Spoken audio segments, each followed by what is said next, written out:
할렐루야. 아멘. 네, 우리 좌우에 계신 분들하고 인사하겠습니다. 너무 잘 오셨습니다. 네, 감사합니다. 자, 오늘 말씀은 열왕기하 6장서부터 우리 살펴보도록 하겠습니다. 열왕기하 6장서부터입니다.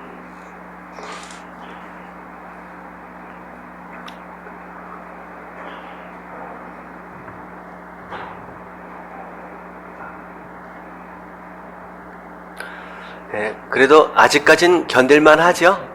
조금 더운 듯 하지만. 네, 괜찮죠?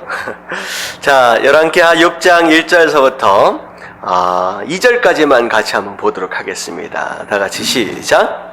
선지자의 제자들이 엘리사에게 이르되 보소서 우리가 당신과 함께 거주하는 이곳이 우리에게는 좁으니 우리가 요단으로 가서 거기서 각각 한 제목을 가져다가 그곳에 우리가 거주할 초소를 세우사이다 하니 엘리사가 이르되 가라 하는지라.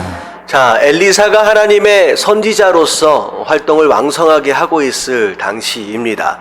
엘리사가 선지자의 제자들과 더불어서 함께 있다라고 하는 이 모습은 어떻게 보면 오늘날로 얘기하면 신학교와 같은 그런 형태다라고 생각하시면 될 것 같아요.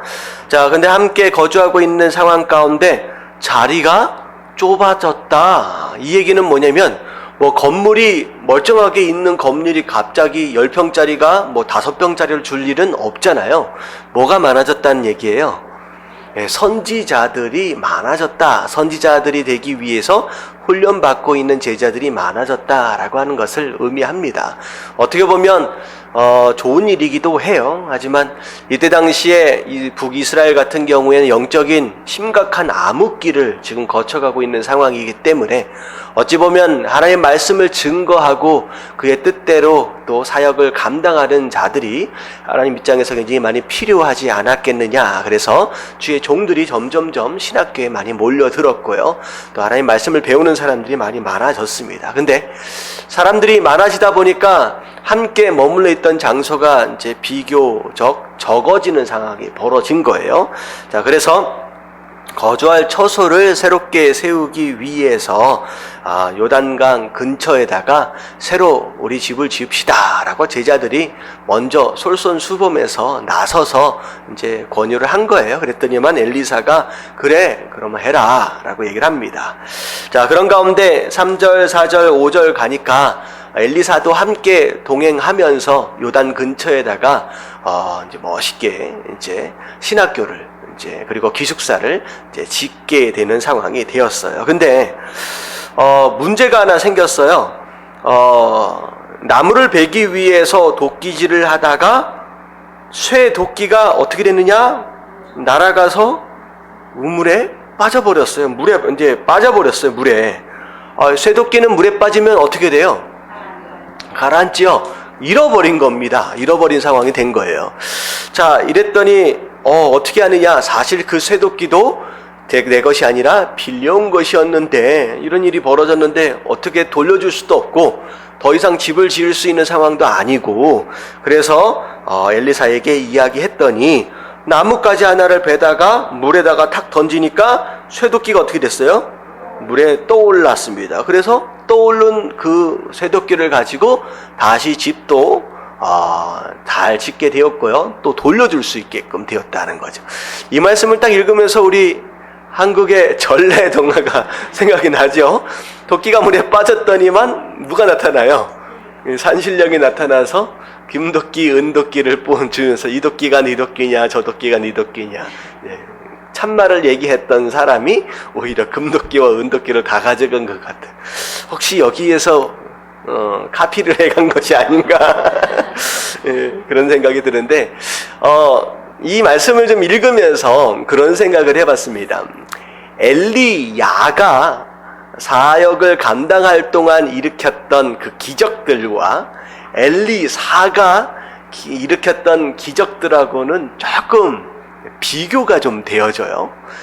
엘리야 같은 경우에는 어떤 기적들을 내렸느냐? 기후가 변하기도 하고 날씨가 변하기도 하고 심지어 하늘에서 불이 내려오기도 하는, 어떻게 보면 스케일 자체가 굉장히 큽니다. 근데 엘리사가 지금 일으키고 있는 기적들을 보면 어떻게 보면 숫자로 보면 더 많은 것 같아요, 느낌이. 근데 어떻게 보면 엘리야보다는 스케일이 조금 작으면서 어떤 느낌이 드냐면, 우리 삶 가운데서 충분히 만나거나 일어날 수 있는 아주 소소한 문제들에 대한 기적들이 상당히 많이 있다라고 하는 것이죠. 그래서 우리가 기적이다라고 이야기를 할 때 우리가 생각을 좀 바꿔서 생각할 수 있어요.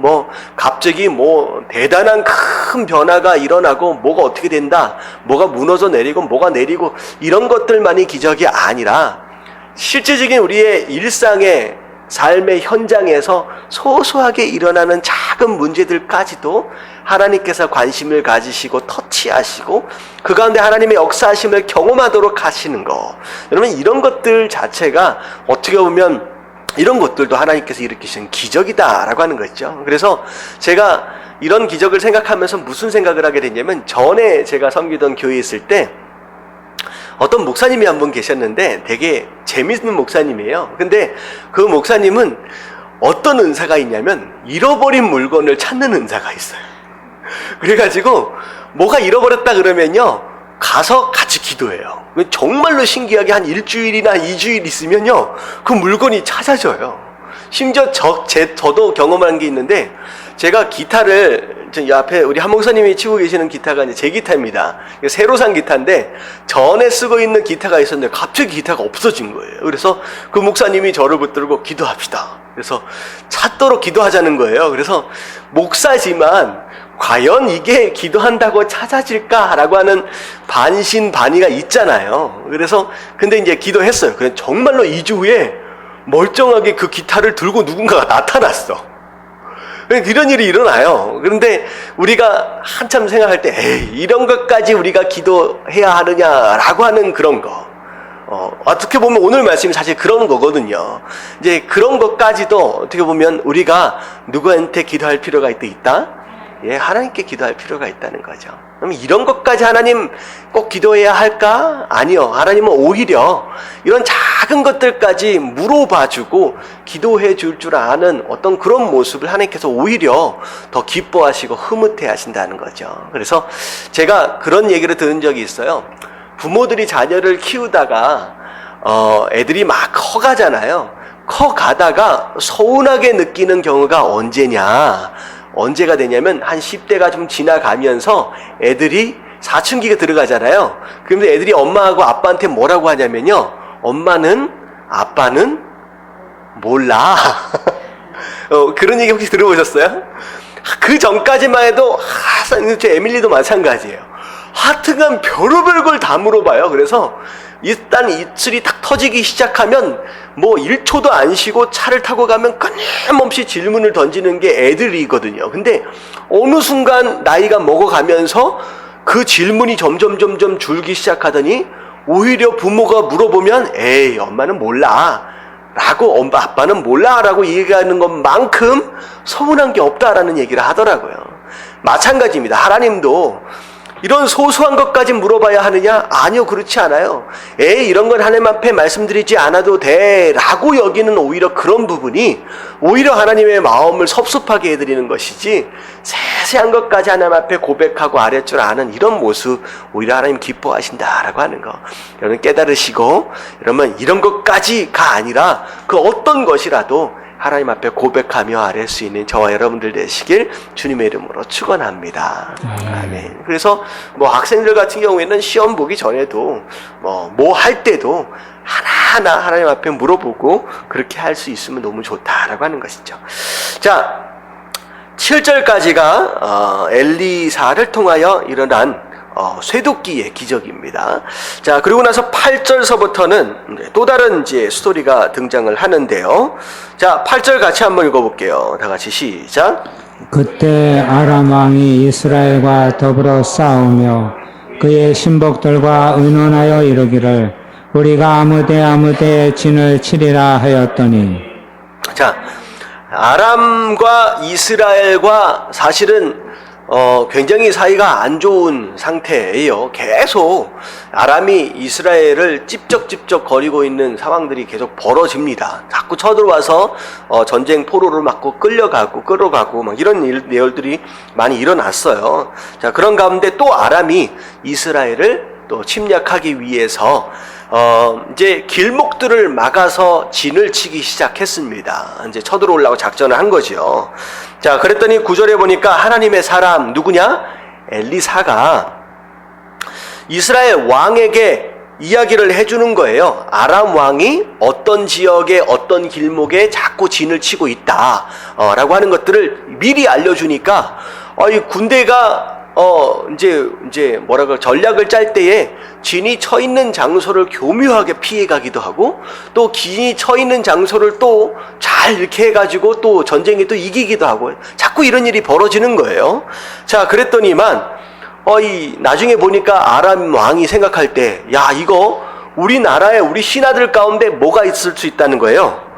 예, 내통하는 자, 간첩이 첩자가 있을 수 있다는 거예요. 그래서 찾아내라. 누가 자꾸 우리끼리 이야기하는 내용들을 자꾸 발설을 하는지 이스라엘 왕이 우리의 모든 전쟁 전략들을 다 꿰뚫고 있지 않느냐 다 얘기를 해주는 거예요. 그래서 잡아라 했더니 그 중에 신하 중에 한 사람이 하는 얘기가 뭐냐면 이스라엘은 누가 있어요? 하나님의 사람 엘리사가 있는데 그 사람은 심지어 왕이 어디에서까지 이야기하는 것? 침실에서 이야기하는 것. 아무도 알 수가 없거든요. 침실에서 홀로 있을 동안에 이야기하는 것마저도 다 알고 그 아는 것을 다 이스라엘 왕에게 다 이야기해 준다는 거예요. 자, 그랬더니 이 아람 왕이 당황스럽죠. 이거 어떻게 해야 돼요? 전쟁을 이기려면 누굴 잡아야 돼요? 그 엘리사를 잡아야죠. 그래서 14절에 보니까 엘리사를 잡으러 보내서 엘리사가 있는 성읍을 에워쌌습니다. 자, 그게 이제 14절까지의 말씀이에요. 자, 근데 재밌는 건 뭐냐면 아니 왕이 침실에서 하는 이야기까지도 다 안다라고 하는데 엘리사를 잡으려고 군대를 보내면 그걸 모르겠느냐는 거죠. 근데 결국은 엘리사도 그 상황을 이제 다 알고 있는 상황이 됩니다. 이제 쭉 이어지면요. 15절 같이 한번 읽어볼게요. 다 같이 시작.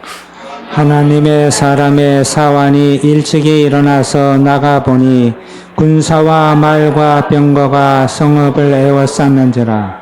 그의 사환이 엘리사에게 말하되 아하 내 주여 우리가 어찌 하리까 하니. 네. 아침에 일찍 일어나서 보니까 사환이 나가서 보니까 성을 다 에워싸고 있는 거죠. 도망갈 구멍이 하나도 없는 거예요. 그래서 사환이 어떻게 했어요? 엘리사에게 내 주여 우리가 어찌하오리까 라고 얘기를 하는 거예요. 자, 그랬더니 엘리사가 16절에 뭐라 그래야 대답하되 두려워하지 말라. 자, 이게 이제 굉장히 중요한 대목인데요. 성읍이 다 에워싸여 있습니다. 그런 가운데 도저히 도망갈 구멍이 없어요. 자, 똑같은 상황 안에서 엘리사의 사환이 반응하는 모습과 엘리사가 반응하는 모습이 전혀 다르죠. 엘리사는 어떻게 반응하고 있어요? 오히려 엘리사의 사환은 큰일 났다고 난리법석을 떠는 거예요. 이제 큰일 났다. 우린 잡혔습니다. 죽었습니다. 라고 얘기하는 반면 엘리사는 두려워하지 말라라고 오히려 잠잠하는 어떤 그런 모습을 보게 됩니다. 여러분, 이게 사실 믿음이 있는 자와 믿음이 없는 자의 모습이죠. 그래서 우리가 지지난주인가 함께 나눴던 내용이 뭐냐면 믿음이란 뭐다? 호들갑 떨거나 당황하거나 호들갑 떨지 않는 것이 믿음이다 라고 얘기를 했어요. 그래서 믿음이 거창하게 멋있는 말로 정의되어질 수 있지만 우리가 간단하게 얘기한다 라고 하는 것은 어떤 상황이 벌어진다라고 할지라도 이 사환처럼 호들갑 떨고 당황스러우고 큰일 났다 라고 얘기하는 게 아니라 어떻게 하는 거예요? 마치 깊은 바닷물처럼 잠잠할 수 있는 어떤 이런 모습이 믿음은 있는 자의 모습이다라는 거죠. 그래서 아무리 큰일이 일어나도 일어나봤자 뭐하기까지밖에 못해요. 죽기까지밖에 못해요. 이런 죽으면 어디 가요? 천국 가요. 아쉬울 게 있어요? 없어요? 여러분들 스스로는 아쉬울 게 없지요. 남겨놓는 가족들에게만 미안할 뿐입니다. 여러분들 바로 성도는 그런 생각으로 사는 거예요. 여러분들 호들갑 떨지 마시고 당황하지 마시고 엘리야처럼 차분할 수 있는 여러분 이런 믿음의 모습을 가지실 수 있는 저와 여러분들 되시길 주님의 이름으로 축원합니다. 자, 근데 중요한 건 뭐냐면 왜 엘리사가 이렇게 차분할 수 있었느냐? 우리와 함께한 자가 그들과 함께한 자보다 많으니라. 이건 뭐냐면 사환이 보지 못하는 것을 엘리사가 보고 있기 때문이에요. 이게 굉장히 중요합니다. 그냥 단순히 내가 믿음이 있으니까 당황하지 말아야지, 내가 호들갑 떨지 말아야지 라고 내가 의지적으로 하는 것이, 의지적으로 결단해서 할 수 있는 것이 아니라 우리가 남들이 보지 못하는 것을 보는 것이 믿음이고 그것을 볼 수 있다라고 한다면 여러분들 절대 당황하거나 호들갑 떨지 말라라고 말하지 않아도 자연스럽게 그렇게 될 수 있다는 거죠. 지금 어떤 상황이에요? 아무것도 보지 못해요, 사환은. 근데 엘리사는 뭘 보고 있느냐? 지금 에워싸고 있는 군사들보다 훨씬 더 많은 하나님의 군사가 오히려 그들을 에워싸고 있는 것을 보고 있다라고 하는 것이죠. 이게 바로 믿음의 눈입니다. 하나님께서 비록 내 육신의 눈으로 볼 때는 문제를 만난 게 맞아요. 내가 해결할 수 없는 엄청나게 큰 문제를 만난 게 맞지만, 그럼 믿음의 눈으로 그 문제보다도 더 크신 하나님의 능력과 그 하나님의 존재를 볼 줄 아는 거, 여러분들 그 눈이만 열릴 수 있다라고 한다면 여러분 당황하지 않을 수 있다라고 하는 것이죠. 그래서 엘리사가 이 사환에게 뭐라고 얘기하느냐? 당황하지 말라고 얘기하지 않았어요.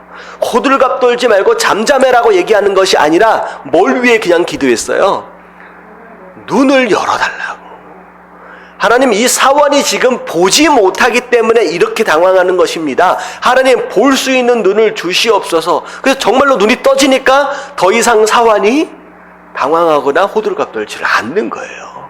그래서 여러분들 기도하실 때 하나님, 이 문제를 해결해 주십시오 라고 기도할 수도 있지만, 하나님, 이 문제보다 훨씬 더 크신 창조주 하나님의 손이 내 위에 있다라고 하는 걸 하나님, 내가 눈으로 볼 수 있도록 하여 주시옵소서.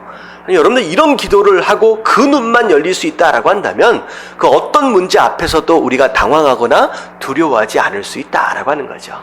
그래서 중요한 건 뭐냐면 믿음은 뭐 하는 거예요? 믿음은 결국은 육신의 눈으로 보지 못하는 것을 영적인 눈을 떠서 보는 것. 여러분들 그게 믿음입니다. 여러분 그렇게 될 수만 있다라고 한다면 여러분 아무리 힘들고 어려워도요 두려워하거나 염려하지 않을 수 있다라고 하는 것. 여러분들 이런 눈을 뜨실 수 있는 저와 여러분들 되시길 주님의 이름으로 축원합니다. 봐야 된다는 거예요. 그 역사하시는 그 하나님의 손을. 자, 그런 가운데 엘리사가 또 기도합니다. 뭐라고 기도하느냐? 아람 사람의 눈을 어두워지게 해달라고. 그래서 지금 이 대목은 영적인 눈으로서 볼 수 있는 것과 보지 못하는 눈에 대한 내용들이 계속 이제 나오고 있어요. 자, 아람 사람의 눈을 어둡게 해주십시오 라고 했더니만 어떤 눈이 어두워졌느냐? 엘리사를 분별하는 눈이 어두워졌어요. 그래서 엘리사가 직접 가서 아람 군대를 만났음에도 불구하고 엘리사인지를 알아보지 못하는 거죠. 그래서 뭐라고 얘기하느냐? 너희가 지금 길을 잘못 들었다는 거야. 잘못된 성을 에워싸고 있다는 거예요. 여기 엘리사 없다. 엘리사가 자기가 얘기하는 거예요. 여기 엘리사 없다. 내가 인도해 줄 테니까 같이 가자라고 해가지고 그 많은 병사들이 뚫레뚫레 그냥 어떻게 된 거예요? 엘리사를 따라간 거예요. 아무것도 보지 못하는 상황. 어디로 갔어요? 사마리아 성 안으로 들어가 버립니다. 그랬더니 사마리아 성은 왕이 있는 곳이기 때문에 군대가 있어요. 이 아람 군대가 쭉 오니까 어떻게 했겠습니까? 군대가 오히려 아람 군대를 에워쌌겠죠. 그랬더니만 왕이 하는 얘기가 뭐냐면 죽일까요? 전부 다 전멸을 시킬까요? 라고 물어봐요. 그랬더니만 엘리사가 그냥 내비두십시오. 죽이지 말고 오히려 음식을 제공을 해서 근사하게 대접해서 어떻게 해달라? 다 돌려보내라 라고 얘기를 하는 겁니다. 자, 그리고 나서 정말로 대접해주고 돌려보내버립니다. 돌려보내버려요. 저는 이 말씀을 보면서 만약에 이 사건에 엘리사가 아니라 엘리야였다라고 한다면 어떻게 했을까? 참 이게 비교가 되어지기 쉽지는 않지만 너무나도 성격이 다른 것 같아요. 그러니까 엘리야는 자기를 잡으러 온 백부장을 어떻게 했어요? 50부장을 불을 내려가지고 군사들을 다 죽여버리잖아요. 그랬던 엘리야의 모습을 좀 생각해 본다라고 하는데, 엘리사는 참 어떻게 보면 마음이 좀 부드럽고 좀 유순한 사람이 아니었겠느냐, 그런 생각을 해보게 됩니다. 근데 어찌되었든 하나님께서는 엘리사는 엘리사 나름대로의 성격과 재능들이 있잖아요. 엘리야도 마찬가지고, 이제 각각 주의 종들마다 어떻게 보면 사명자들마다 성격도 다 다른 것 같아요. 이제 다른 어떤 성격과 다른 재능들과 다른 달란트, 은사들을 통하여서 하나님께서 또 사용하시고 또 이제 또 그분의 뜻을 이루어 가신다라고 하는 면에 있어서 또 어떻게 보면 우리도 너무 다르잖아요. 그런 면에 있어서 우리도 그렇게 하나님 앞에서 다양하게 쓰임받을 수 있으시다라는 그런 생각을 좀 해보게 됩니다. 그래서 결국은 군대를 다 내보내줬어요. 다 보내줬어요. 자, 그리고 나서 24절, 25절 말씀 같이 한번 읽어봅니다. 정말로 황당한 사건이 벌어집니다. 같이 한번 읽어봅니다. 시작. 이후에 아람은 베나다시 그의 온 군대를 모아 올라와서 사마리아를 에워싸니 아람 사람이 사마리아를 에워싸므로 성중이 크게 줄여서 나귀머리 하나에 은 80세겔이요 비둘기 똥 4분의 1 값에 은 5세겔이라 하니. 예, 돌려보내줬어요, 아람 군대를. 근데 그 이후에 베나닷이, 아람 왕이 다시 온 군대를 데리고 쳐들어옵니다. 이 베나닷은 되게 나쁜 놈이라고 할 뻔했네. 되게 나쁜 왕이에요. 언제서부터 있던 왕이냐면 아합 왕 때부터 있던 왕이에요. 굉장히 오래 사는 것 같아요, 느낌이. 아합 왕 때는 어땠어요? 전쟁에서 한번 크게 졌잖아요. 그 다음에 다시 쳐들어왔을 때 베나닷이 다 죽고 혼자 남았어요. 그랬을 때 아합이 어떻게 했습니까? 살려줬어요. 근데 그 다음 전쟁이 일어났을 때 베나닷이 그 군사들에게 뭐라고 얘기했느냐? 누구만 잡아라? 아합만 잡아라. 자기를 살려준 왕이었는데 그놈만 잡아서 죽여라 라고 얘기를 할 정도로 이게 진짜 치사하고 정말 나쁜 왕입니다. 근데 이 오늘도 마찬가지예요. 군대를 잘 먹여서 대접해가지고 돌려줬으면 우리가 덤비면 안 되겠구나 라고 생각을 해야 되는데, 그 다음에 군사를 다 모아가지고 이제 왕전 쳐들어온 거예요. 근데 이번에 들어왔을 때는 어디를 에워쌌느냐? 사마리아를 에워쌉니다. 근데 에워싸서 어떻게 했느냐? 결국은 굶어 죽여서 결국 항복을 받아내기 위한 전쟁을 하는 거죠. 그래서 안에 있는 음식들이 다 떨어질 때까지 기다리는 거예요. 그래서 정말로 사마리아 안에 얼마나 굶주림이 심했느냐, 나귀 머리가 얼마에 팔렸느냐, 오늘날 돈으로 바꿔서 얘기를 하면 나귀 머리는 원래 먹는 게 아니잖아요. 근데 이 머리가 1,800만 원에 팔렸대요. 완전히 엄청 비싼 거죠. 비둘기 똥 어디다 쓰는지는 잘 모르겠습니다. 이것도 먹을 수 있는지는 모르겠는데, 이것을 갑이라고 하는 어떤 단위로 측정이 되는데, 이것을 한 줌 정도 되겠죠. 많아봤자 이게 100만 원에 팔렸대요. 그러니까 심지어 비둘기 똥까지도 먹는 일들까지 벌어진 겁니다. 그러니까 어떤 일들이 또 벌어지느냐? 왕이 지나가다가 어떤 여인이 살려달라고 하소연하는 거예요. 그러면서 하는 얘기가 뭐냐면, 서로 너무 배가 고파서 어제 이야기하기를 아들을 삶아 먹자라고 얘기를 한 거예요. 내 아들을 삶아 먹자. 그러면 다음에는 내 아들을 삶아 먹겠다. 그래서 서로 마을 사람들끼리 모여가지고 아들을 삶아 먹어가면서 먹을 것이 없어서 그런 일들까지 벌어진 거예요. 그냥 정말로 어미가 어떻게 자기 살자고 아들을 잡아먹는 일이 있을 수가 있겠습니까? 이것은 굶주림을 초월해서 인격을 상실한 상황까지가 벌어졌다라고 하는 거죠.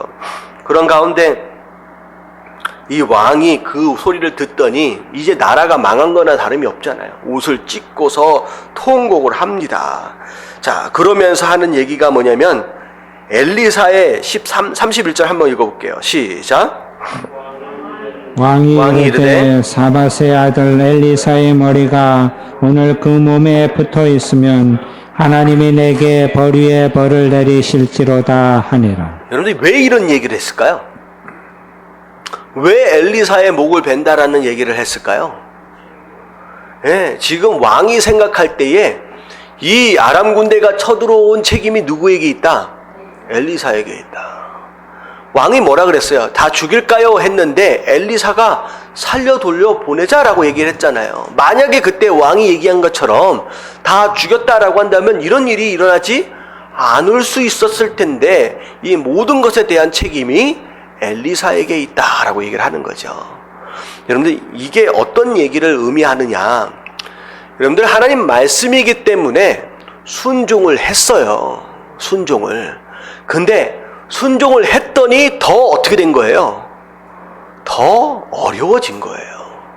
더 큰 문제를 만난 거예요. 더 심각해진 거예요. 여러분들 이럴 때 내가 하나님 말씀에 순종한 것에 대하여 후회하거나 원망하는 이런 이 왕의 모습, 이건 믿음의 모습이 아니다라고 하는 거죠. 이게 굉장히 중요한 겁니다. 우리가 어떤 좋은 결과만을 위해서 말씀에 순종한다라고 한다면 여러분들 이 세상에 우리가 신앙생활을 하면서 어려운 일을 당하면 안 되죠. 근데 그렇지 않아요. 때로는 우리가 오히려 말씀에 순종하는 것으로 인하여서 내가 오히려 더 잘못되어질 수도 있고요. 오히려 망할 수도 있습니다. 근데 중요한 건 뭐냐면 그럴 때마다 하나님 내가 분명히 말씀에 순종했는데 왜 이런 일이 내 삶 가운데 일어납니까? 라고 이야기할 수 있는, 어떻게 보면 원망할 수 있는 모습은 오히려 어떻게 보면 믿음의 모습이 아니다라고 하는 것이죠. 진짜 믿음은 어떤 모습이냐?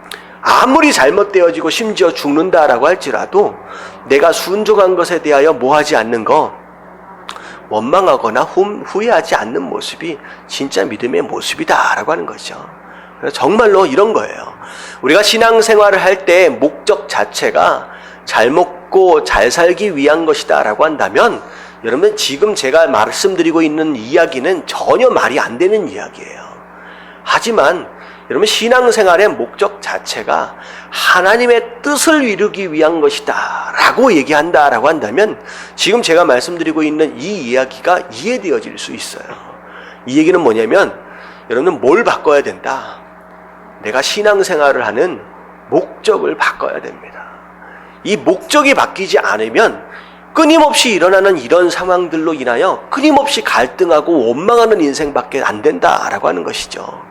그래서 정말로 내가 왜 신앙생활을 하는지에 대한 목적을 여러분 바꿔 가심으로 말미암아 아무리 순종해서 어려워졌다라고 할지라도 순종함에 후회하지 않고 하나님에 대하여 원망하지 않고 끝까지 감사함으로 하나님 앞에 나아갈 수 있는 저와 여러분들 되시길 주님의 이름으로 축원합니다. 아멘. 자, 엘리사는 뭐 하고 있었어요 그때? 예, 집에서 장로들과 함께 대화를 나누고 있었습니다. 어떻게 보면 어쩌면 기도하고 있었을 수도 있을 것 같아요. 자, 왕이 엘리사를 잡아오라라고 군사를 보냈겠죠. 자, 그랬더니 막 문을 열어주지 말라고 얘기를 합니다. 그런 가운데 잡으러 온 이 군대 장관을 향하여서 뭐라고 얘기를 하느냐? 내일 아침에, 이게 이제 7장으로 넘어와서의 이야기입니다. 자, 7장 1절 말씀 같이 한번 읽어볼게요. 시작. 엘리사가 이르되 여호와의 말씀을 들을지어다. 여호와께서 이르시되 내일 이맘때에 사마리아 성문에서 고운 밀가루 한 서아를 한 세겔로 매매하고 보리 두 서아를 한 세겔로 매매하리라 하셨느니라. 네. 사마리아 성문 앞에 내일 이맘때쯤에 곡식들이 엄청나게 싼 가격으로 서로 매매되어질 것이다 라고 얘기를 하는 거죠. 지금은 곡식은 둘째치고 비둘기똥도 못 먹어서 지금 난리잖아요.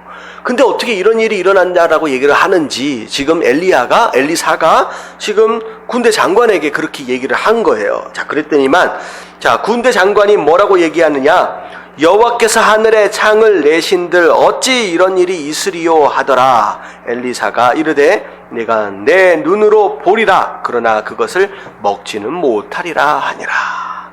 그리고 이 얘기를 이 장관이 믿었어요? 믿지 못했어요? 믿지 못했습니다. 근데 사실은 단순하게 이 표현 자체를 어떻게 보면 믿지 않는 자로 그냥 여겨질 수 있는 상황이 아니에요.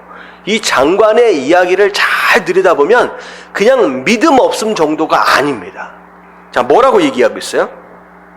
여호와께서 하늘의 창을 내신들. 이 얘기는 뭐예요? 하나님께서 하늘의 창을 여신다라고 할지라도 이런 일이 일어날 수 없다라고 하는 거예요. 단순히 에이 어떻게 이런 일이 일어날 수 있습니까? 라고 얘기한 게 아니라 하나님을 뭐 한 거예요? 하나님을 모독한 겁니다. 그러면 이거는 단순히 어떻게 보면 이 이야기를 듣고 있는 장로들 가운데서도 이 이야기를 믿는 사람은 얼마가 되지 않았을 겁니다. 단순히 믿음 없을 정도가 아니라 하나님에 대하여 모독한 거예요. 하나님의 능력에 대하여 하나님이 뭘 어떻게 하신다라고 할지라도 그런 일은 일어나지 않을 것이다 라고 하는 거예요. 결국은 믿음 없음과 더불어 하나님을 모독하고 경히 여겼던 이 사람은 결국은 나중에 어떻게 된다? 그 축복이, 그 엄청난 회복이 일어나는 것을 눈으로 보면서도 스스로 누리지는 못하는 어떤 그런 안타까운 상황이 벌어진다라고 하는 것이죠. 이 마찬가지입니다. 믿음 없음도 굉장히 문제가 크지만 하나님을 향하여 이렇게 두려워할 줄 모르고 아무 말이나 소위 말하는 짓거리는 그런 사람들은 결국은 하나님께서 마지막에 나중에 심판대에서 가만히 두시지 않는다라는 거죠. 굉장히 무서운 겁니다. 무서운 겁니다. 자, 그리고 나서 진짜 3절에 보니까 나중에 무슨 일이 벌어지느냐. 3절 같이 한번 읽어볼게요. 시작. 성문어귀에 나병 환자 4사람이 있더니 그 친구에게 서로 말하되 우리가 어찌하여 여기 앉아서 죽기를 기다리라. 네, 나병 환자 4사람이 있어요. 사실은 나병 환자는 구걸해서 먹고 사는 상황이잖아요. 자, 그런 상황인데 일반 사람들도 먹을 것이 없는데 이 사람들이야 먹을 게 어디 있겠습니까? 더 굶주림의 상태에 있었을 거라는 거죠. 근데 이 사람들이 서로 얘기하기를 우리가 여기 앉아 죽든지 여기 앉아 있어도 죽고 성 안으로 들어가서 구걸해둔들 먹을 걸 줄 수 있는 사람이 없으니까 거기서도 굶어 죽고 어디에서든 죽으니까 차라리 어디 가자는 거예요. 네, 아람 군대로 항복해서 가자는 거예요. 만약에 거기에서 우리를 죽이면 뭐 어찌 되었든 죽으니까 죽는 거겠지만 만약에 살려준다라고 한다면 얼마나 그나마 살 수 있는 기회가 있지 않겠느냐, 조금이라도 찬스가 있지 않겠느냐. 그래서 4사람이서 서로 의논을 해가지고 자 어떻게 해질 무렵쯤 돼가지고 아람 군대가 진을 친 장소로 갑니다. 자 갔더니 한 사람도 없는 거예요. 아무도 없는 거예요. 그냥 어떻게 됐느냐? 모든 무기들과 말들과 음식들과 모든 것들을 다 놓고 사람만 다 없어진 거예요. 나중에 6절 말씀을 보니까 무슨 일이 벌어졌느냐? 조금 전에 해질 무렵쯤에 무슨 일이 벌어졌어요? 하나님께서 큰 군대 소리를 들려주셔가지고 그 아람 군대 스스로 생각할 때 돈을 주고 주변에 있는 용병을 지금 사가지고 왔구나. 이대로 있다가 난 큰일 나겠다라고 모든 걸 다 놓고 다 도망쳤다라고 하는 것이죠. 근데 그 도망한 시점이 언제예요? 도망한 시점이 7절을 보니까 해질 무렵이었어요. 자, 해질 무렵은 누가 뭐한 시점이에요? 이 4명의 나병 환자가 차라리 죽으면 죽으리라 라고 하면서 아람 군대를 향하여 떠나는, 그러니까 완전히 이렇게 된 거지. 이렇게 해서 이렇게 떠나게 된 거예요. 이게 타이밍만 잘못 맞춰도 이게 큰일 날 뻔했죠. 절묘한 타이밍을 하나님께서 지금 맞춰 주십니다. 자, 그런 거를 다 도망가 버려요. 이 나병 환자가 딱 가보니까 음식도 많이 있고 뭐 다 널려 있는 거죠. 그래서 아싸 잘 됐다라고 실컷 먹고 배부르니까 어떻게 했어요?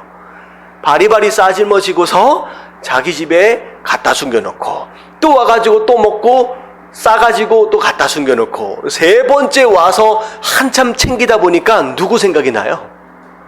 성 안에서 아직도 굶어 있는, 심지어 죽어가고 있는 그 백성들이 생각이 나는 거예요. 그래서 뭐라 그래요? 자, 9절. 나병 환자들이 그 친구에게 서로 말하되 우리가 이렇게 해서는 아니 되겠도다. 이건 옳은 게 아니다라는 거예요. 그러면서 뭐라 그래요? 오늘은 아름다운 소식이 있는 날이거늘. 여러분, 아름다운 소식을 한자로 바꾸면 뭐예요? 예, 복음이죠. 죽다가 살아났잖아요. 굶어 죽을 뻔하다가 살아났잖아요. 이 소식은 어떻게 보면 아름다운 소식, 복음이라는 거죠. 이 복음을 우리가 알고 누리고 있으면서 이걸 아직도 굶어 죽어가고 있는 저 백성들에게 전하지 않는 것은 옳지 않다라고 하는 거예요. 옳지 않다라고 하는 거예요. 그리고서 어떻게 했어요? 성 안으로 그 소식을 전하러 돌아갑니다. 자, 이거는 어떻게 보면 나병 환자 입장에서 볼 때에, 나병 환자는요, 사람들에게 어떤 대상이었냐? 소외되어지고 멸시받는 대상이었어요. 어떻게 보면 성 안에 있는 수많은 사람들은 어떻게 보면 자기가 병들어 있을 동안에 어떻게 했던 사람이에요? 비록 어떤 사람들은 구걸했을 때 음식을 던져주기도 했지만 내가 갈 때마다 돌 던지고 자기를 괴롭게 만들었던 사람들이었을 거라는 거죠. 오히려 자기를 힘들게 만들고 자기를 마음 아프게 만들었던 그 백성들을 향하여서 복음을 전해 들고 갈 줄 아는 이런 모습, 이것은 바로 누구의 모습을 의미하느냐? 바로 예수 그리스도의 모습이고 바로 성도의 모습이어야 한다라고 하는 것이죠. 끊임없이 우리 죄인된 인생들은 예수님을 향하여 조롱하고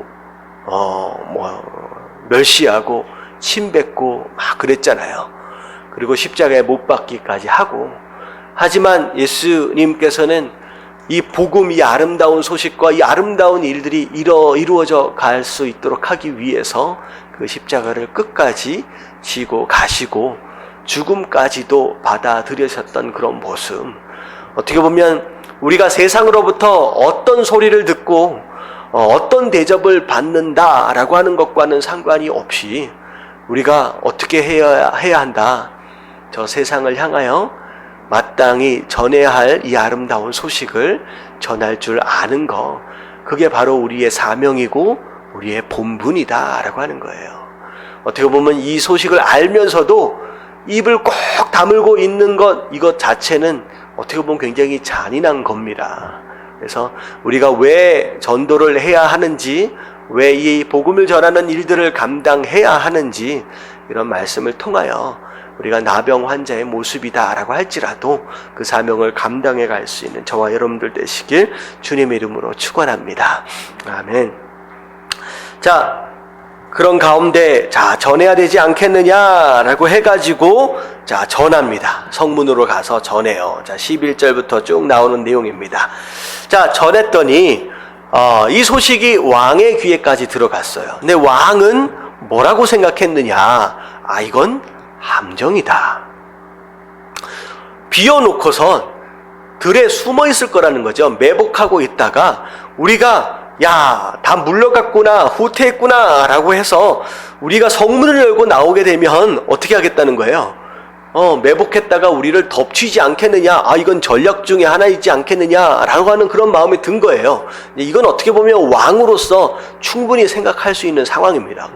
그냥 비어있으니까 잘됐다라고 성문 열고 그냥 나가도록 하는 것 자체는 어떻게 보면 지혜가 없는 거죠. 왕으로서 어쩔 수 없이 그렇게 생각할 수 있었을 것 같아요. 그래서 그나마 성에 말이 몇 마리 남아있어요.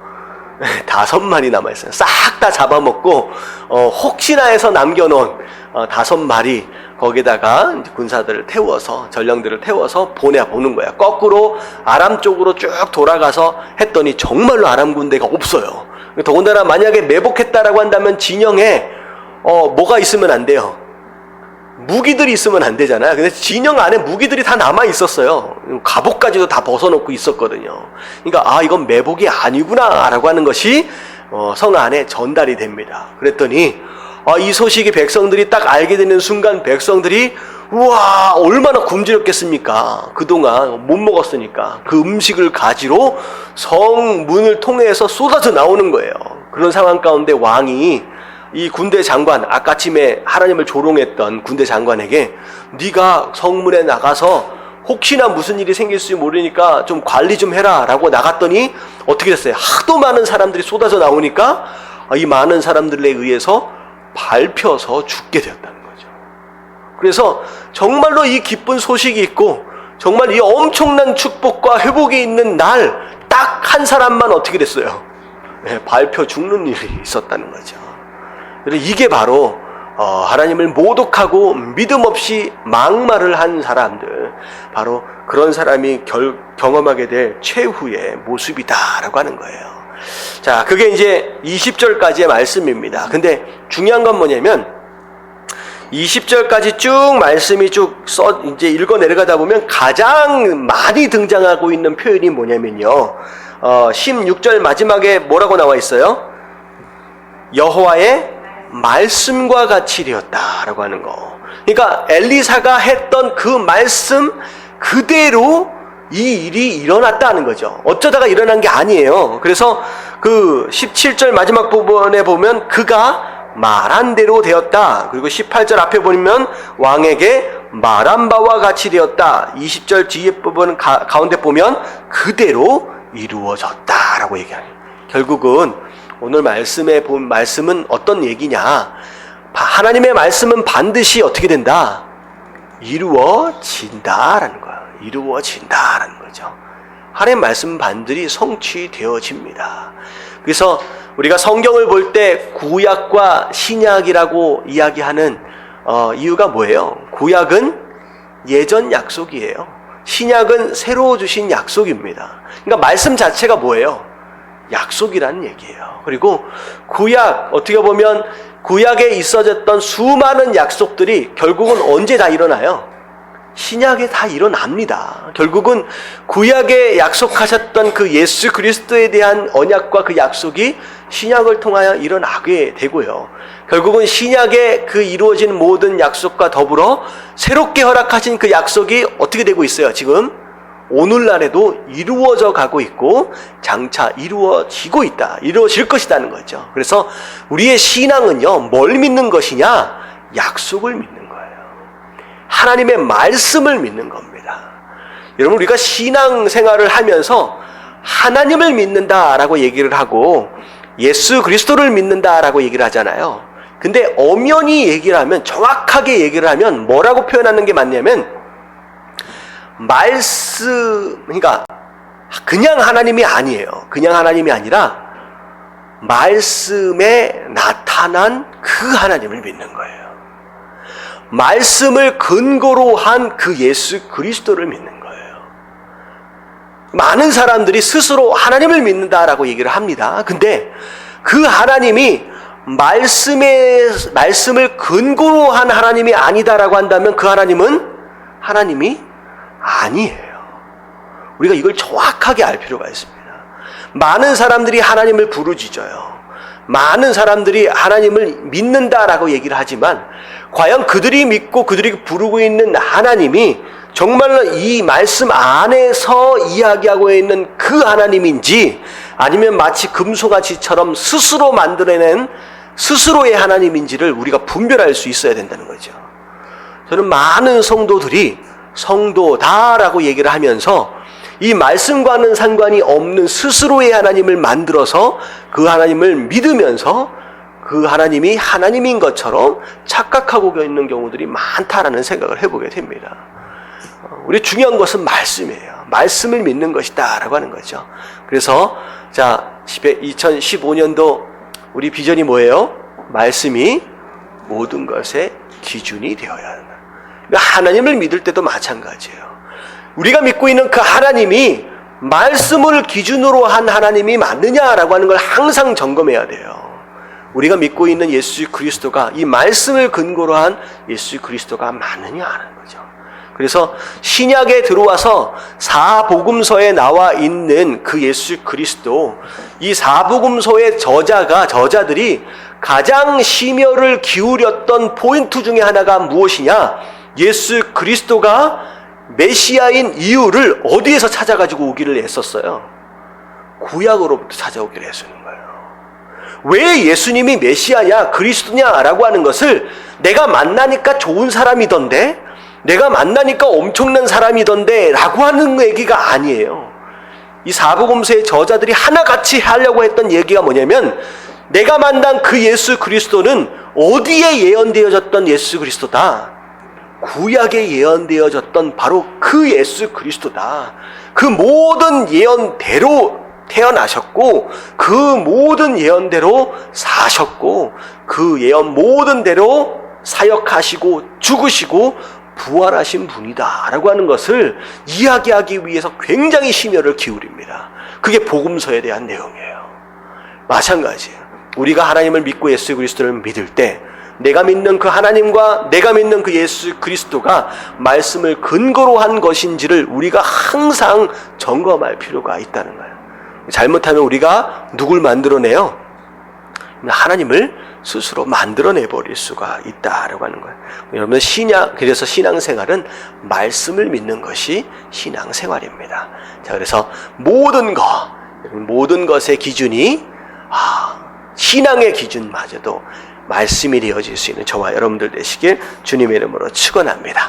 아멘. 자, 넘어갑니다.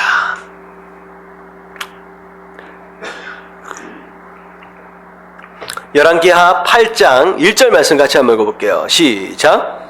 엘리사가 이전에 아들을 다시 살려준 여인에게 이르되 너는 일어나서 내 가족과 함께 거주할 만한 곳으로 가서 거주하라. 여호와께서 기근을 부르셨으니 그대로 이 땅에 7년 동안 임하리라 하니. 자, 아들을 살려준 여인이 있죠. 어떤 지역이었냐면 수넴 여인이 있었습니다. 엘리사를 깍듯이 섬기고 대접했던 그 여인이었죠. 막 음식도 대접하고 심지어는 엘리사가 거주할 만한 다락방까지도 만들어주고, 나중에 소원이 무엇이냐라고 얘기했더니 저에겐 소원이 없습니다. 내게 주신 모든 것에 만족합니다 라고 얘기했던, 하지만 뭐가 없었어요? 아들이 없었죠. 근데 하나님 엘리사를 통하여서 아들을 주시겠다라고 약속하시고 심지어 아들을 갖게 되었습니다. 근데 그 아들이 어느 정도 자라서 갑자기 열병으로 쓰러져서 죽어버렸어요. 근데 그 아들을 살려줬습니다. 엄청난 기적을 경험한 바로 그 여인입니다. 근데 제가 이 상황을 보니까 갑자기 이스라엘에 7년 동안 기근이 왔어요. 흉년이 온 겁니다. 사실 이 기근이다라고 하는 것은 영적인 기근을 함께 이제 설명을 하고 있어요. 북이스라엘 같은 경우에는 계속 우상 숭배하는 것에 빠져 있는 이제 백성들로 말미암아, 왕도 마찬가지고 영적인 어떤 기근의 시대다라고 얘기할 수 있거든요. 근데 그것을 하나님께서 경고하시고 돌이키도록 하기 위해서 이런 흉년과 전쟁과 이런 상황들을 계속 지금 허락하시고 있는 상황입니다. 특별히 7년 동안 기근이 온다라고 하는 것은 쉽지 않은 상황이죠. 그래서 엘리사가 특별히 은혜를 입은 자로서, 엘리사도 또 은혜를 입었잖아요. 그런 가운데 수넴 여인을 찾아갑니다. 그래서 앞으로 7년 동안 기근이 있을 것이니까 떠나라. 어디로 가라 그랬어요? 블레셋으로 가서 7년 동안 있다가 오라라고 얘기를 해줍니다. 자, 이런 모습들을 보면서 한 번 주의 종을 섬기고 대접하고 했던 어떤 이런 모습으로 인해서 하나님께서 잊지 않으시고 끝까지 갚아가시는 이런 모습들을 보아요. 이렇게 하나님께서는 빚을 지시지 않으십니다. 다 갚으시는 모습들을 이렇게 봅니다. 자, 그런 가운데 이게 7년 동안 거기 가 있으라 라고 얘기를 합니다. 그랬더니 나중에 진짜 7년이 지나고 나서 기근이 끝나요. 그러고 나서 그 여인과 아들이 돌아오는데 7년 동안 이방에 나갔다 왔더니 집과 땅이 어떻게 됐어요? 다른 사람들이 다 살고 있고 다른 사람들이 다 경작을 하고 있는 상황이 벌어졌어요. 어쩔 수 없이 왕을 찾아가서 하소연할 수밖에 없었는데, 참 이 상황을 보면 남편이 어디 갔을까라는 생각을 해보게 됐거든요. 이방에 갔다가 돌아오고 이런 가문에게 주신 이 땅과 집이 없어졌다라고 한다면 이 일은 사실 누가 해결해야 돼요? 남편이 해결해야 되는 게 맞는데 남편이 없습니다. 이 얘기는 뭐냐면 그때 아들을 주셨을 때 그 남편은 이미 나이가 어땠어요? 많이 들어있는 사람입니다. 그래서 이제 아마도 그 사이에 늙어서 이제 죽지 않았겠느냐라는 생각을 하게 돼요. 그래서 만약에 남편이 있었다라고 한다면 와서 강력하게 주장을 할 수 있었을 텐데 아들만 있고 지금 여인만 있는 상황이니까 이제 하소연하기 굉장히 어려웠을 것입니다. 그래서 왕을 찾아가서 하소연을 하는데 하필이면 그때 누가 있었냐면 엘리사의 사환 게하시가 왕과 함께 대화를 나누고 있는 상태예요. 그러니까 어떻게 보면 시점으로 보면 원래는 게하시는 저 앞에서 어떻게 됐어요? 예, 문둥병에 걸려가지고 이제 저주를 받았잖아요. 아마도 이 시점 자체가 이제 아마도 그 시점 전 이야기를 지금 끌어다가 다시 한번 얘기를 하고 있는 것 같은 얘기가 들어요. 그렇잖아요. 문둥병에 걸린 상황에서는 왕을 만날 수가 없습니다. 근데 마식 문둥병에 걸리지 않는 것으로 봐서 아직 나아만 장군 그 사건 이전 사건이 아니었겠느냐라는 생각을 해보게 돼요.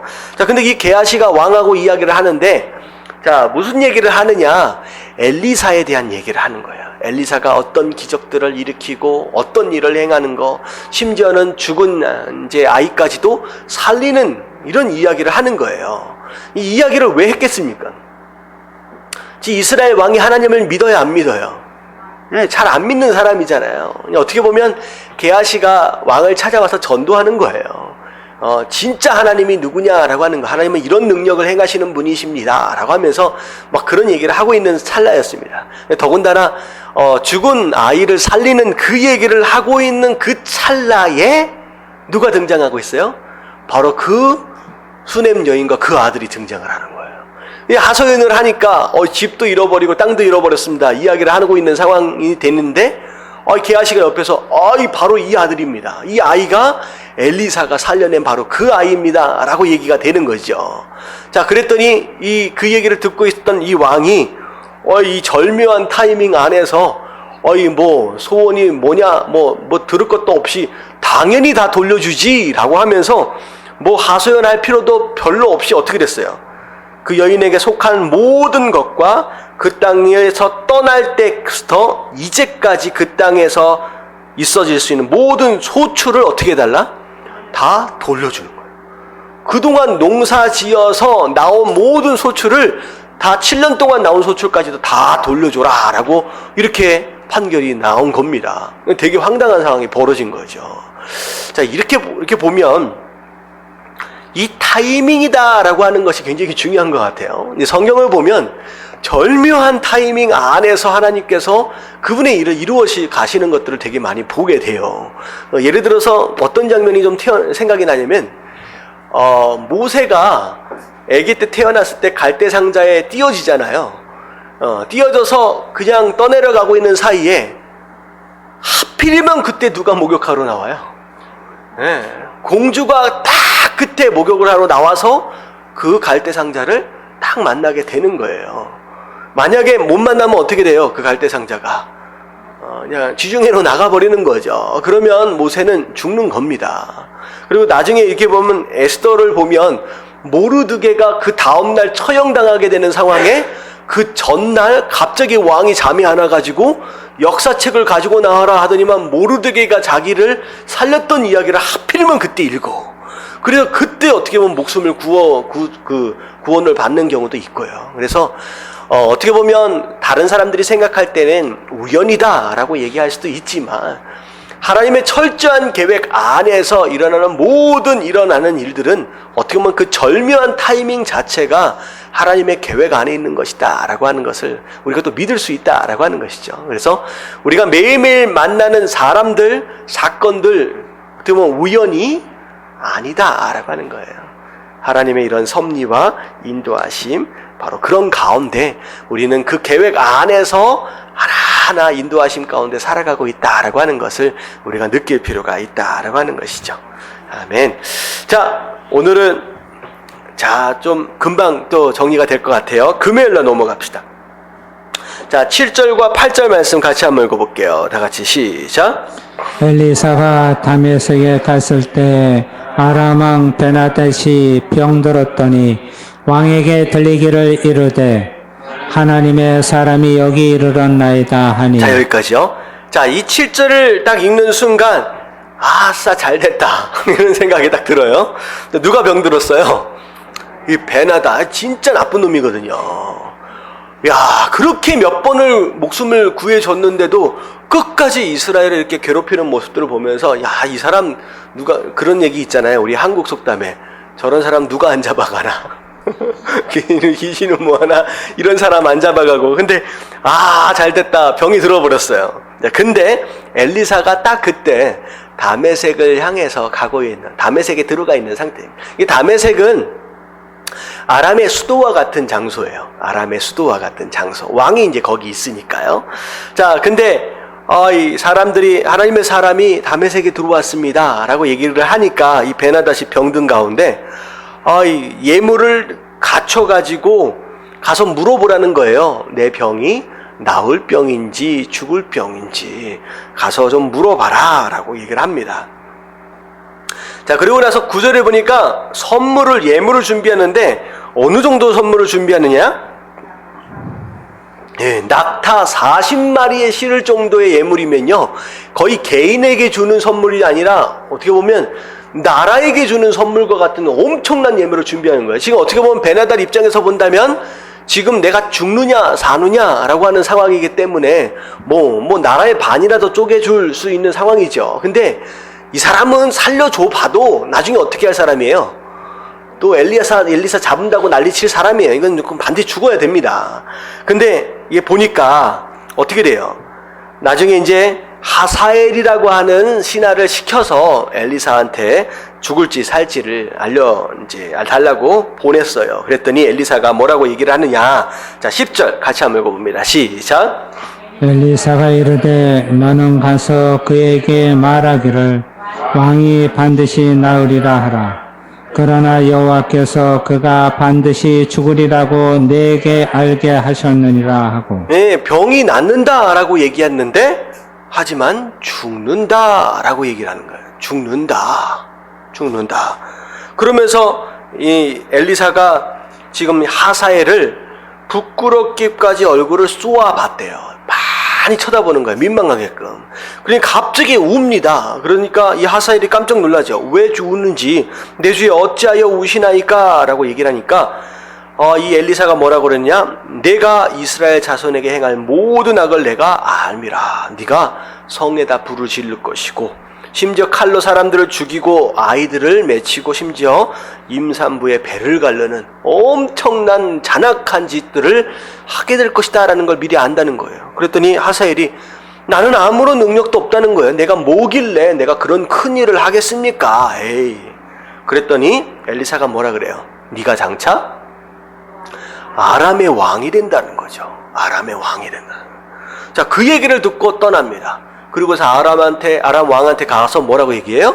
당신이 나을 것입니다. 살 것입니다. 라고 얘기해 놓고선 그날 밤에 어떻게 해요?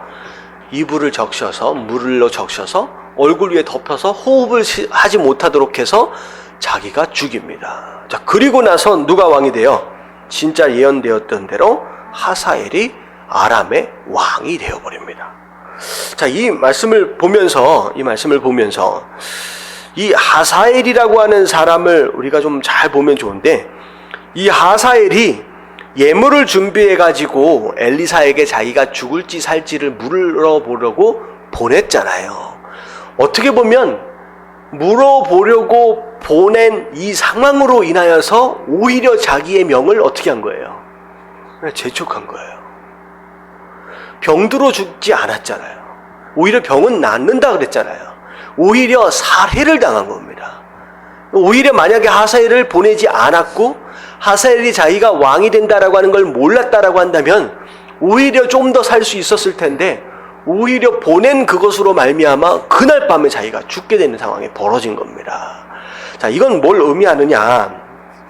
하사엘이 하나님을 믿었기 때문에 엘리사에게 물어보라고 보낸 게 아니에요. 하사엘과 하나님은 관계가 있는 사람입니까? 없는 사람입니까? 없는 사람이. 하사엘은 우상을 섬기는 사람입니다. 자, 나만 장군 있었을 때도, 자, 나만 장군이 마지막에 회개하면서 뭐라 그래요? 자기의 왕 하사엘이, 아니 누구예요? 베나닷이 우상을 섬기러 나갈 것이라는 거죠. 자기는 어쩔 수 없이 옆에 있기 때문에 우상을 섬기는 것처럼 보일 수밖에 없다는데 이걸 용서해달라는 거죠. 그럼 다시 말하면 베나닷은 끝까지 우상을 그냥 섬겼던 사람이에요. 하나님을 섬기는 것과는 상관이 없는 사람이에요. 근데 자기가 어려움에 처할 때가 되면 누굴 찾아요? 꼭 하나님을 찾아요. 하나님은 사람을 찾아요. 마치 점쟁이를 찾는 것처럼 전혀 하나님과 상관이 없고 섬기지도 않고 예배하지도 않는데도 불구하고 문제만 생기면 하나님께 나아가서 그 문제만을 해결해 달라고 마치 점쟁이를 찾아오는 것과 같은 이런 모습을 하나님께서는 신앙으로 여기세요? 여기시지 않습니까? 이건 신앙으로 하나님이 여기시지 않습니다. 이건 잘못된 거예요. 이건 굉장히 위험한 겁니다. 오히려 그 하나님을 섬기지도 않고 자기의 유익을 위해서 하나님의 능력을 이용만 하려고 하는 그 사람은 오히려 하나님이 뭘 내리신다? 벌을 내리시는 거예요. 이거 잘못된 신앙입니다. 잘못된 신앙이에요. 이게 굉장히 어떤 무서운 거죠. 자, 그래서 진짜 신앙이 뭐냐라는 거예요. 여러분, 신앙은 관계 맺음이에요. 하나님을 섬기는 것과 하나님을 예배하는 것과 더불어 하나님과의 관계 맺음이지 무엇인가 선물을 복채를 주고 무엇인가를 얻어내기 위한 점쟁이를 만나고 무당을 만나러 가는 것과는 다른 이야기다라고 하는 거죠.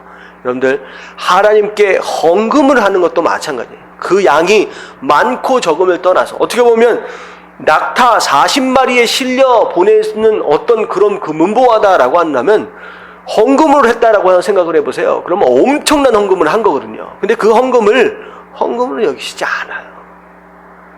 여러분, 이것은 신앙생활이 아닙니다. 그래서 마치 무당이나 점쟁이를 찾아가서 점을 보는 것과 같이 복채를 내는 것과 같은 그런 신앙, 내가 이만큼 냈으니까 하나님께서 이 문제를 해결해 주시겠지라고 하는 그런 신앙은 올바른 신앙이 아니다라고 하는 거 여러분 깨달아지시길 주님의 이름으로 축원합니다.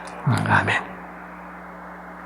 자, 그런 다음에 우리가 시간이 좀 일찍 끝났어요. 자, 그러면 토요일 말씀까지를 좀 보면 딱 시간이 맞을 것 같습니다. 우리 8절까지 마무리 좀 하도록 할게요. 자, 16절, 17절 같이 한번 읽어봅니다. 시작.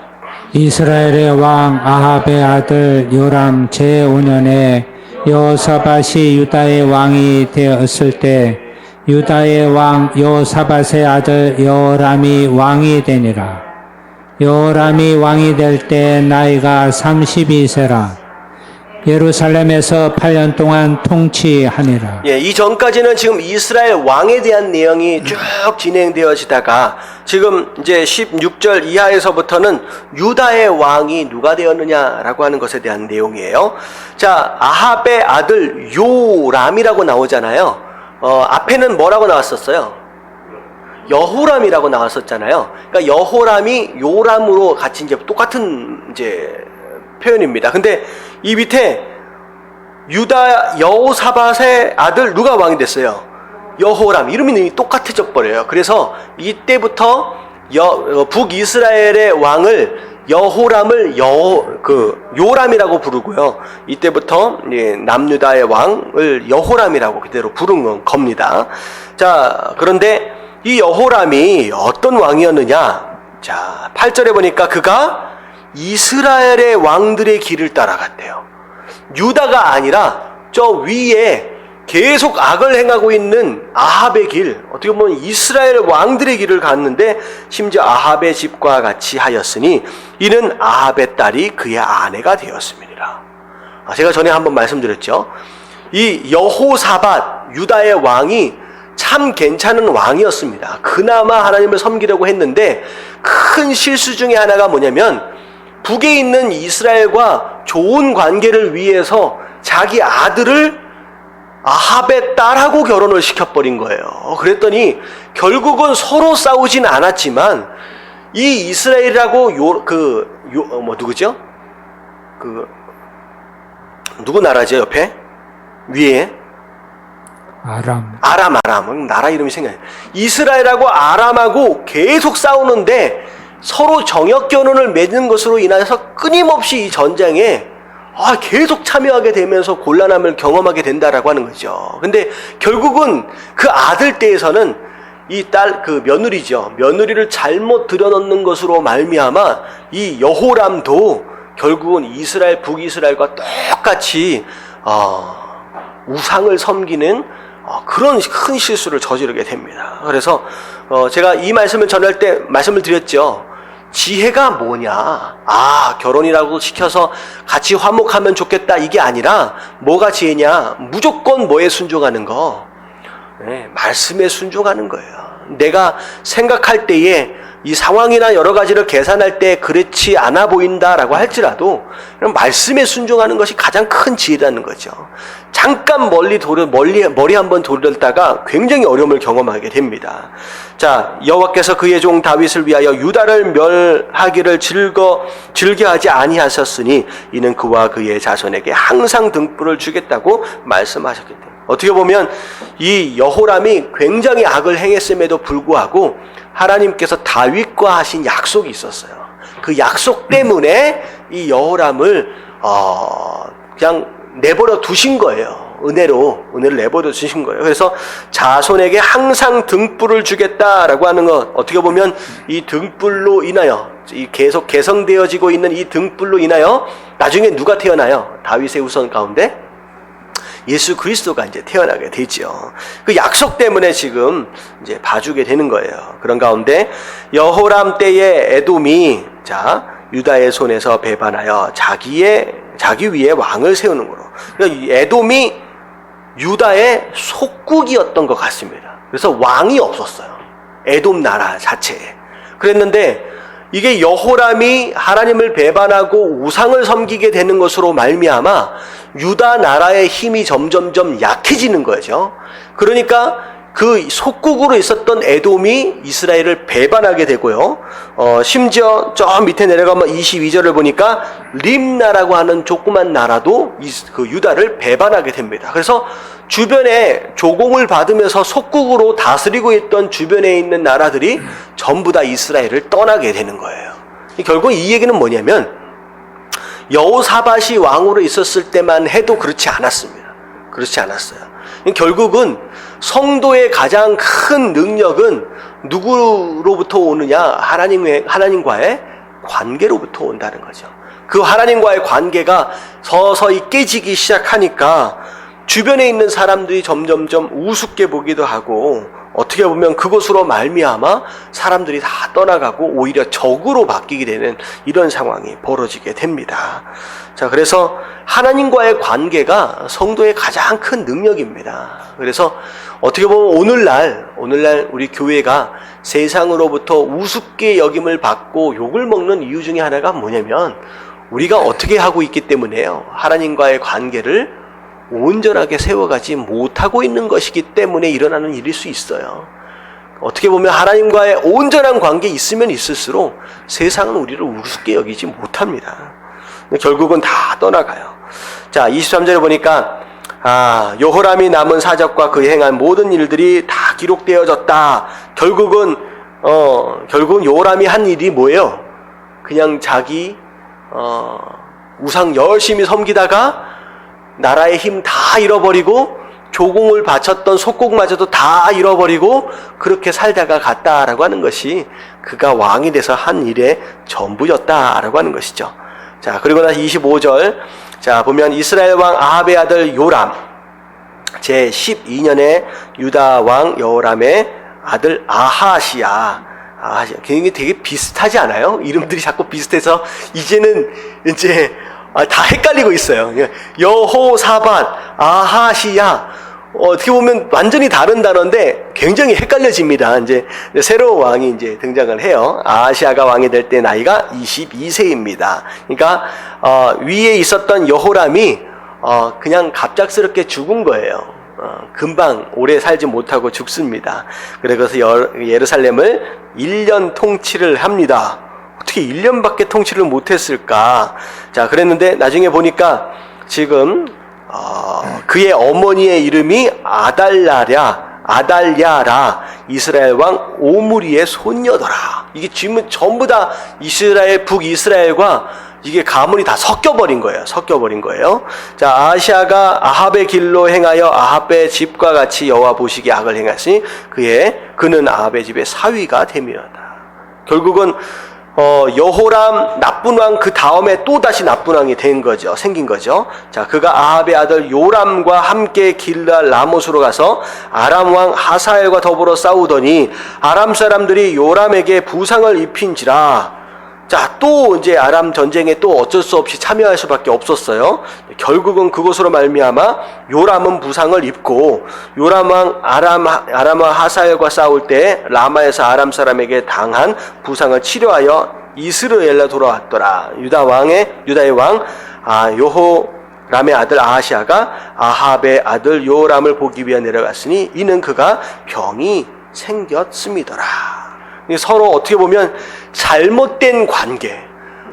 그래서 말씀 안에서 온전히 정리되어지지 않고 끊어지지 않으니까 이것 자체가 결국은 이제 족쇄가 되어지고 꼬임이 되어져서 이제 이 남유다마저도 굉장히 어려움을 벗어나지 못하는 모습들을 이렇게 보게 되는 것이죠. 자, 여기까지 우리가 좀 보면서